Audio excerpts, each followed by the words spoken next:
இதை பாருங்களேன், இதுதான் இதயம். இதயம் என்பது கையளவு உண்டுப்பா. அந்த கையளவு இதயம் 100 வருடம் கடந்து ஒரு நிமிடத்துக்கு 70 முறை துடிக்குது. ஒரு நாளைக்கு 1,00,000 முறை.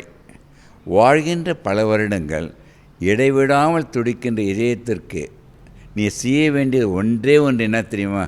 இதயம் பேச தெரிந்த என்ன தெரியுமா கேட்கும்? நீ மகிழ்ச்சியாக இரு. நீ மகிழ்ச்சியாக அது பாட்டு இயங்கிக் கொண்டே இருக்கும். இதை பாருங்களேன், இதயத்தில் உள்பாகத்தில் பாருங்களேன், இந்த 4 அறைகள் இருக்குது. லெஃப்ட் சைடில் இருக்க அறைகள் வந்து பார்த்திங்கன்னா ப்ளூவாக இருக்கும். ரைட் சைடு இப்போ ரைட் ஏட்ரியம் ரைட் வென்ட்ரிக்கல், அது ப்ளூவாக இருக்கிறது அசுத்த ரத்தம். இடது பாகத்தில் இருக்க ரத்தம் பார்த்திங்கன்னா லெஃப்ட் ஏட்ரியம் லெஃப்ட் வென்ட்ரிக்கல், சுத்த ரத்தம் இருக்கிறதுனால சிகப்பாக தெரியுதில்ல தம்பி?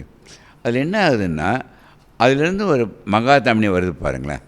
அந்த ரத்தம் பெரிய தமனின்றது சுத்த ரத்தம் எடுத்தும் போது தான் தமனி. அந்த மகா தமனி வந்து பெரிய இரத்த குழாய். அந்த பெரிய இரத்த குழாயை பாருங்கள், இப்படி போய் அந்த இரத்த குழாயவே அது என்ன ஆகுதுன்னா அப்படியே தொராசிக் செஸ்ட்டில் வந்து அங்கேருந்து அப்டமனுக்கு போயிடுது. அந்த செஸ்ட்டில் இருக்க வரைக்கும் அது பேர் தொராசிக் அயோட்டா. அந்த டயஃப்ரத்தை தாண்டி கீழே வரும்பொழுது அது வந்து அப்டாமன் அயோட்டா. இப்போ ரஜினி சாருக்கு என்ன வந்திருக்குதுன்னா, இந்த அப்டாமன் அயோட்டான்னு சொன்னாங்க இல்லைங்க, அதில் சின்ன ஒரு பல்ஜ், உங்களுக்கு புரிகிற மாதிரி சொல்கிறேன் பாருங்களேன்.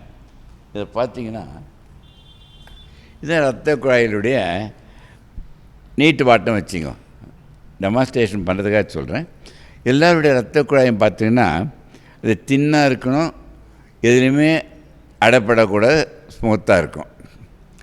70 வயசு ஆனவே வந்து என்ன ஆகுன்னா, இதை பாருங்களேன், இந்த எல்லோவா தெரியுதுங்கள, அது கொலஸ்ட்ரால் படியுது. அந்த கொலஸ்ட்ரால் படியும்போது அத்ரோஸ்க்ளரோசிஸ் சொல்கிறோம். இது வந்து அயோட்டோஸ்க்ளரோசிஸ். அது வரும்போது என்ன ஆகுதுன்னா, ஒன்று வரும், அந்த மகா தமனி அடைப்படலாம். சில பேருக்கு பாருங்களேன் கொஞ்சம் லேசாக பல்ஜாகலாம். இவருக்கு அடைப்படலை, கொஞ்சம் லேசாக பல்ஜாகுது. நீங்கள் ஒரு கேள்வி கேட்டீங்க, அது எதனால் வந்திருக்குன்னா, இந்த இரத்த குழாயில் அந்த கொலஸ்ட்ரால் படிய ஆரம்பிக்குது எந்த வயசில் தெரியுமா? 3 வயது 5 வயதிலிருந்து குழந்தைங்களுக்கு படிய ஆரம்பிச்சிடும். ஆனால் படிஞ்சு கொஞ்சம் கொஞ்சமாக வர்றதுக்கு 80 வயசு 90 வயசு கூட ஆகலாம். அது வந்து படியாத இருக்கணும்னா என்ன பண்ணு தெரியுமா? நான் முக்கியமாக நான் சொல்கிறேன் பாருங்கள். இதை புரிஞ்சுக்கிட்டே நான் ஈஸியாக புரிஞ்சுக்கலாம். இதை படியக்கூடாது. ஏன்னா ஒன்று முக்கியமாக சொல்கிறேன் பாருங்கள்.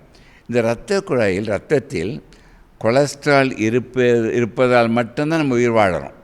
சப்போஸ் ரத்தத்தில் இருக்க கொலஸ்ட்ரால் எடுத்துன்னு வச்சுங்க, இதயம் இல்லை மூளையில் எல்லா உறுப்புகளும் அடுத்த நொடியில் நின்றுவிடும். ஸோ உடம்பில் இருக்கின்ற உறுப்புகளை இயக்கிக் கொண்டிருப்பது இரத்தத்தில் இருக்கின்ற கொலஸ்ட்ரால் மட்டும். நீ மகிழ்ச்சியாக ஒன்று இருந்தால் என்டார்ஃபின் ஒன்று சுரக்குதுப்பா. அந்த என்டார்ஃபின் என்ன தெரியுமா? மார்ஃபின் வந்து இன்ஜெக்ஷன் போட்டால் அந்த போதை மார்ஃபின் உங்களை கொன்றுவிடும். உங்கள் உடம்பில் சுரக்கின்ற மார்ஃபின் தான் என்டார்ஃபின். அந்த என்டார்ஃபின் எப்போ சுரக்கும்? மகிழ்ச்சியாக இருந்தால். அந்த என்டார்ஃபின் கூடிக்கொண்டே இருந்தால் 100 வருடம் வரை இரத்த குழாயில் கொலஸ்ட்ரால் படியாது.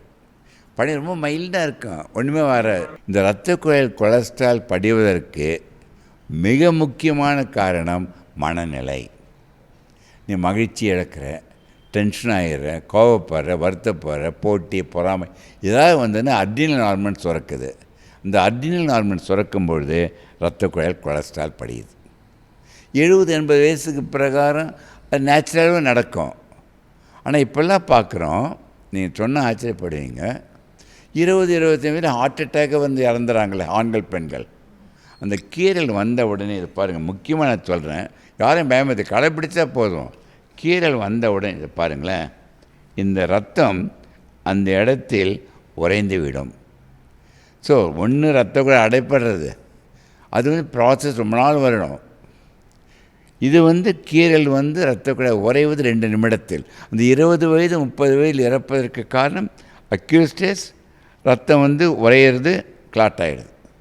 அந்த சமயத்தில் என்ன ஆகுது பாருங்கள், இன்னொன்று இது இரத்த குழாய் இப்படி தானே இருக்கணும், அது ஸ்பேசம் போகும். ஸோ இரத்த குழாய் அடைப்படுதல், ரத்தம் உறைதல், இரத்த குழாய் சுருங்குவது அனைத்தும் எதிர்மறை வாழ்க்கை முறை, எதிர்மறை எண்ணங்கள். இதை 3மே நீ மனம் இன்றைக்கு வைத்தால் 100க்கு 100 தடுக்க முடியும். ஸோ இதை முக்கியமாக ஒன்று சொல்கிறேன், மகிழ்ச்சியை மட்டும் எந்த நிலையிலையும் நீங்கள் இழக்கக்கூடாது. செய்திகளை உடனுக்குடனும் துல்லியமாகவும் தெரிந்து கொள்ள சப்ஸ்கிரைப் பண்ணுங்க.